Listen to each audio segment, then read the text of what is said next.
Good morning. It's important that we consider this abomination happening in Texas.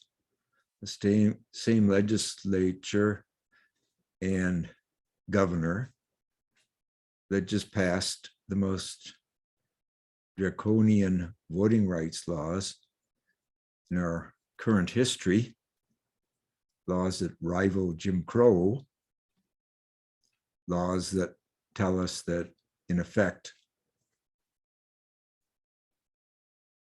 if you're black or brown, stay away from voting.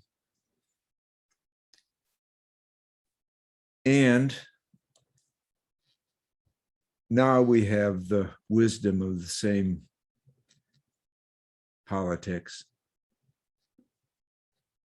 jumping on the abortion issue in a most extreme and egregious way. And the Supreme Court, which I call in my essay the unsupreme court, because I think they've proven themselves to be the same court that devastated the voting rights bill, not once, but twice. The civil rights bill that was literally won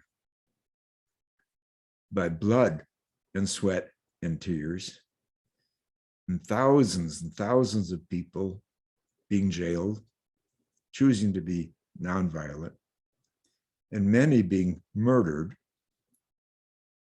including eventually their leader, Dr. King, assassinated. None of this makes any difference to the Supreme Court, this unsupreme court apparently, or to the politicians, the reigning politicians of Texas, the state of Texas. Of course, this is the same unsupreme court that told us in all its wisdom that corporations are people. Corporations are people. They have the same rights as you and I who vote, even if we're penniless and in debt. These corporations are people. Of course, everybody knows a corporation is a person. Who doesn't know that? So now we have not just the fanatics of abortion all whipped up, creating new laws, where we have an invitation to make $10,000. You can make $10,000 by attacking a woman who is pregnant in the name of pro-life. Yes, by attacking a woman who is pregnant or anyone close to her with whom she's discussed the possibility of an abortion. And of course, we're talking about poor women, and especially Black and brown women, because wealthier women can hightail it out of state and get an abortion elsewhere. And you can bankrupt every family connected with these pregnant women in the name of, quote, something called pro-life. Where does this folly come from? A lot of it comes from religion. Religion, in many instances, in my lifetime, has turned abortion, the abortion subject, into a fetish. A few years ago, when I wrote my article here on abortion, called Moving Beyond the Abortion Fixation, Some Theological Context, it was published in this magazine, Conscience Magazine, a thoughtful Roman Catholic magazine. I begin with this statement. A recent statement by a Roman Catholic bishop that abortion and Roe versus Wade were the ultimate concern in this year's presidential election is beyond foolish. It is a fetishizing on the issue to the exclusion of all other moral concerns. Yes, there's been a fetishizing of abortion by very high up hierarchy indeed has come up this past year with some of the bishops, many of the bishops, not those appointed by Pope Francis, but the others,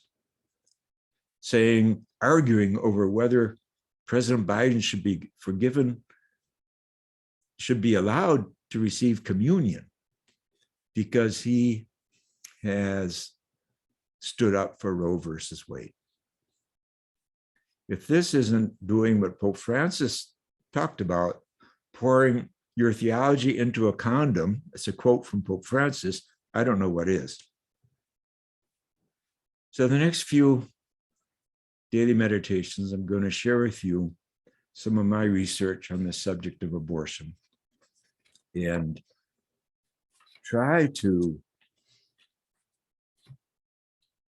cool down those who think that Jesus' primary message is whether you've ever had an abortion or not, or talk to someone who did.